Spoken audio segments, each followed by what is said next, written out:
Bible open యూనివర్సిటీకి చెందిన వారు మనిషికి జన్మ పాపం లేదు అని బోధిస్తారు. ఇప్పుడు ఇది ఎందుకు గుర్తు చేశానంటే, బైబిల్ ఓపెన్ యూనివర్సిటీ వారి బోధనలో మనుషులందరూ పుట్టక ముందు ఆదాములో ఉన్నారని, దానికి వారు అపోస్తుల కార్యములు 17వ అధ్యాయం 26వ వచనాన్ని చూపిస్తారు. ఒకని నుండి ప్రతి జాతి మనుషులను దేవుడు సృష్టించాడు అన్న మాటను బట్టి మనమంతా ఆ ఒక్క ఆదాములో ఉన్నాము అంటారు. అక్కడ ఒకని నుండి ప్రతి జాతి మనుషులు అని రాయబడింది తప్ప ఒకనిలో నుండి ప్రతి జాతి మనుషులు సృష్టింపబడ్డారు అని చెప్పలేదు. అంటే మనుషులందరూ ఈ భూమి మీదకి రాకముందు ఆదాములో ఉన్నారు అన్నది వాక్య విరుద్ధమైనది.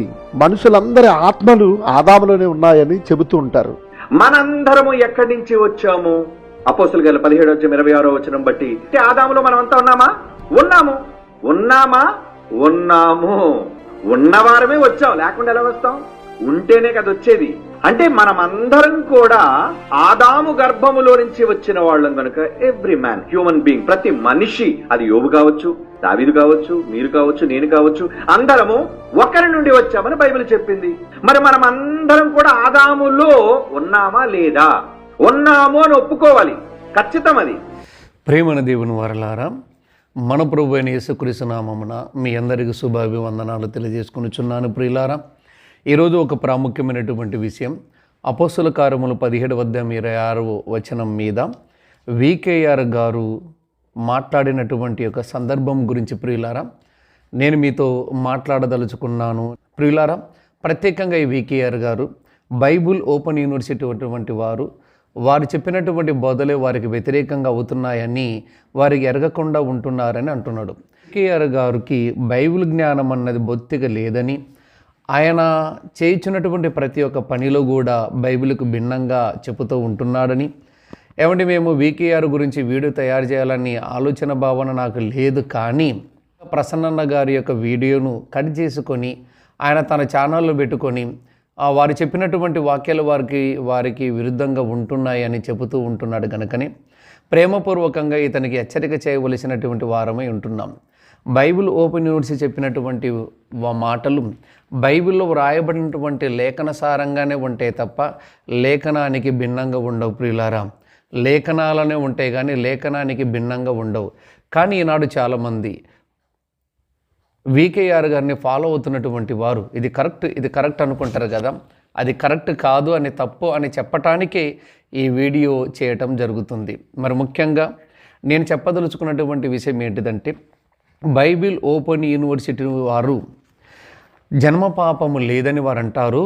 దేని బట్టి జన్మ పాపం లేదని అంటున్నారంటే, అపోస్తుల కార్యములు 17వ అధ్యాయం 26వ వచనాన్ని వారు చూపించి జన్మ పాపం అన్నది లేదు అని అంటారు అని ఈయన చెప్పినటువంటి సందర్భాన్ని బట్టి నేను కూడా చదువుతున్నా.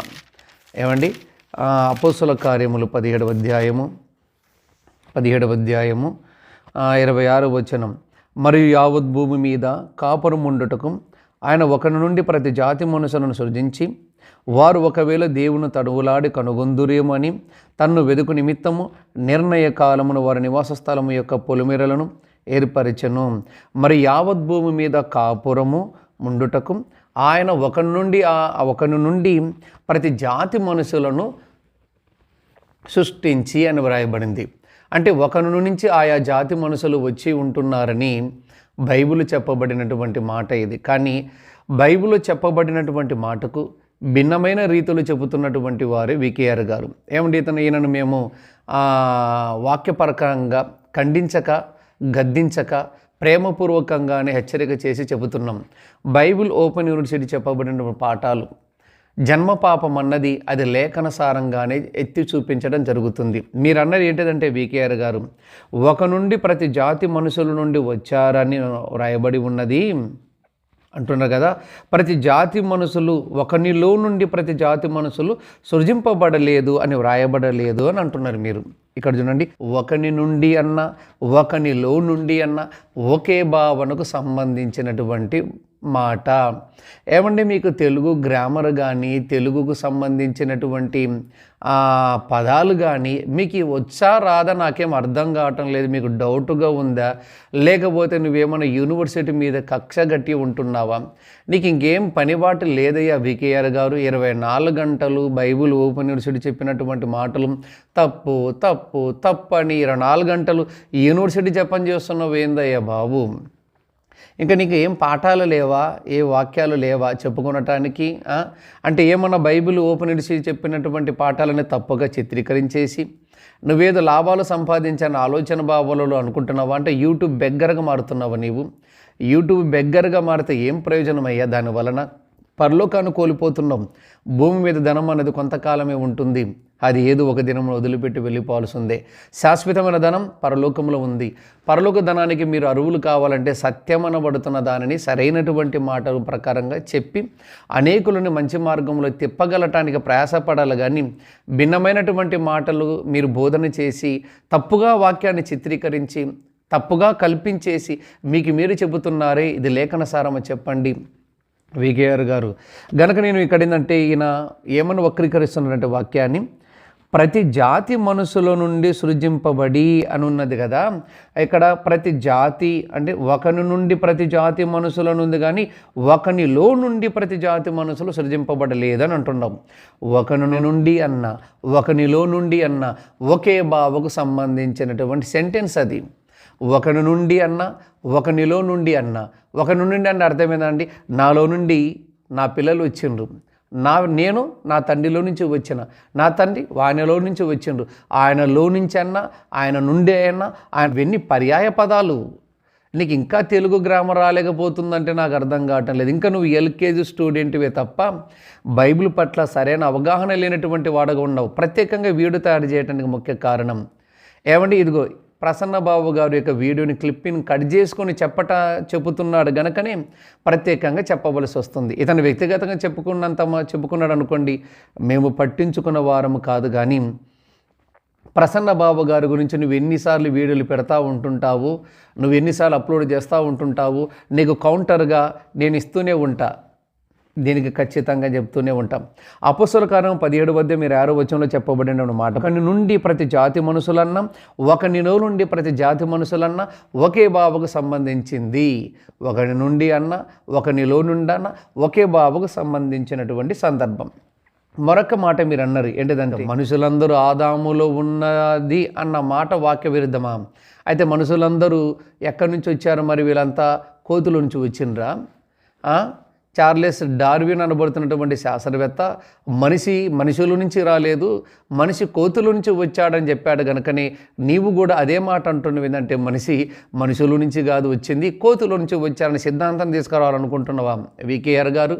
ఏమండి, ఆ మనుషులందరూ ఆదాములో ఉన్నారు అన్న చెప్పినటువంటి వాక్యం విరుద్ధం. అంటే నువ్వు బైబిల్లో రాయబడిన మాటను కొట్టేస్తావా, తీసేస్తావా? ఏమండి, మనమందరం ఆదాములో ఉన్నాము. మనమందరం ఆదాములో ఎలా ఉన్నాము? మనమందరం ఆదాములో కణాలుగా ఉన్నాము, ఆత్మ కణాలుగా ఉన్నాము. ఆత్మ కణాలుగా ఉన్నటువంటి ఆదాములో నుంచి మన పితరులు వచ్చారు.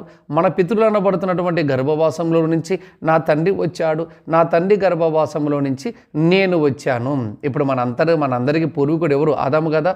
లేకడు కొంపదీసిన ఏమన్నా కోతి అని చెప్తావా? అన్నీ నీ కాడ ఉన్నాయి కోతు బుద్ధులే, మంచి బుద్ధులైతే మాకు మటుకు కనిపించటం లేదు. దైవికమైనటువంటి విషయాలు చెబుతూ ఉంటున్నప్పుడు ఒళ్ళు దగ్గర పెట్టుకుని మనం చెప్పాలి. ఏదో వచ్చిందిగా నోటికని ఇష్టం వచ్చేట మాట్లాడటం కాదు. దైవికమైన విషయాలను చాలా జాగ్రత్తగా చక్కగా వివరంగా చెప్పి అనేక మందిని సత్యం వైపు నడిపించడానికి ప్రయాసపడాలి. కానీ ఇప్పుడు పుట్టినటువంటి శిశువుకు జన్మపాపం ఉందా? గర్భఫలం ఎవరిచ్చి బహుమానం? దేవుడిచ్చుచున్నటువంటి బహుమానం. యేసుప్రభువారు ఏం చెప్పాడు? పసిపిల్లలను ఆటంకపరచకుడి, పరలోక రాజ్యం ఇలాంటి వారే. ఒక గుడ్డివాడు గురించి నీకు తెలుసు కదయ్యా, నువ్వే కదా వీటి గురించి పాఠాలు బాగా చెప్పింది యూనివర్సిటీలో. మంచిగా చెప్పినటువంటి వాడు నీవు అజ్ఞానంగా ప్రవర్తించుతున్నావంటే ఎంత అఘోరమో మాకు అర్థం కావటం లేదు. అలాగనే ఏమంటే ఒక గుడ్డివాడు యేసుక్రీస్తు ప్రభువారి దగ్గరకు వచ్చి ఉన్నప్పుడు ఆయన శిష్యులు అడుగుతున్నటువంటి సందర్భం ఏంటంటే, వీడు గుడ్డివాడు పుట్టడానికి వీడిని కన్నవారు పాపం చేశారంటున్నప్పుడు అప్పుడు యేసుప్రభువారు చెప్తున్నది అంటే, వీడిని కన్నవారైనను పాపం చేయలేదు. అంటే వీడిని కన్నవారైనను పాపం చేయలేదు. మన పాపం ఎవరు చేశారు? తల్లిదండ్రుల సంబంధం పాపం కాదు. తల్లిదండ్రుల యొక్క సంబంధం వలన పిల్లలు పుడుతున్నారు, అది పాపం కాదు. వివాహం అన్నిటి విషయంలో ఘనమైనది. వివాహం అన్నిటి విషయంలో ఘనమైనది. పవిత్రమైన బంధం అంటున్నాడు. పవిత్రమైనటువంటి బంధానికి కలంకం చేయొద్దు అంటున్నాడు. ఆ పవిత్రమైనటువంటి బంధములోనే గర్భఫలము దేవుడిచ్చే బహుమానం అంటున్నాడు. ఆ గర్భఫలం దేవుడిచ్చే బహుమానం అంటున్నప్పుడు పసిపిల్లవాడికి మంచి చెడుల పట్ల వివేచన జ్ఞానం ఏమన్నా ఉందా చెప్పు? లేదు కదా. పాపం పట్ల ఆలోచన లేనివాడు కదా. కనుక పసిబాలుడు చనిపోయిన ఎడల వాడికి పాపం అన్నది లేదు. పాపం ఎవరికి? మంచి చెడుల పట్ల వివేచన కలిగినటువంటి వాడికి పాపం అన్న ఆలోచన భావన ఉంటుంది గనక ఆ పాపభావ ఆలోచన ఉంటున్న వాడికి మాత్రమే బాప్తిస్మం అన్నది ఇవ్వాలి. ఇప్పుడు పసిపిల్లవాడు ఉన్నాడు, బాప్తిస్మం ఉంచుతావా చెప్పు? పాపాలు కడిగి వేసుకోవాలట పసిబాలుడు. ఏమండి? అప్పుడు పుట్టినటువంటి శిశువు, అప్పుడు పుట్టినటువంటి బాలుడికి ఏమండి ఏమాత్రం జన్మ పాపం ఉందా చెప్పక్కడ? భార్య భర్తల సంబంధం పాపం అంటున్నావు నువ్వు, చాలా తప్పు. దేవుడి జతపరిచిన వివాహాన్ని పాపం చేస్తావా? గర్భఫలము దేవుడిచ్చుచున్న బహుమానం అన్నాడు. ఆ గర్భఫలం అనబడుతున్న దేవుడిచ్చే బహుమానం ఆకారము ఎదిగిన తర్వాతనే ఆ గర్భఫలంలో నుంచి వచ్చిన ఆకారం పాపిగా మారిపోతుంది. ఎందుకంటే మంచి చెడుల వివేచన జ్ఞానం అన్నది 12 సంవత్సరాలు దాటిన తర్వాత అతనికి ఆలోచన భావన వస్తుంది. చక్కగా బైబిల్ గ్రంథం రాయబడినప్పుడు తల్లిదండ్రుల సంబంధం పాపం కాదని యేసుక్రీస్తు ప్రభువు చెబుతూ ఉంటున్నప్పుడు ఇంకా నీవు వక్రీకరిస్తున్నావంటే నువ్వు ఎంత అజ్ఞానుడు. మనుషులందరూ ఆదాములో ఉన్నది అన్న వాక్యం తప్పంటున్నావంటే ఇంకా నీవు ఎంత అజ్ఞానవో మాకు అర్థం కావటం లేదు. నువ్వు మారాలి, మార్పు చెందాలి, నువ్వు సత్యాన్ని తెలుసుకోవాలి, దైవిక మనసుతో ముందుకు రావాలి, సత్యప్రక అనుసరించాలని ప్రభుపేట మంచి మనసుతో కోరుకుంటున్నాను. అందరికీ వందనాలు.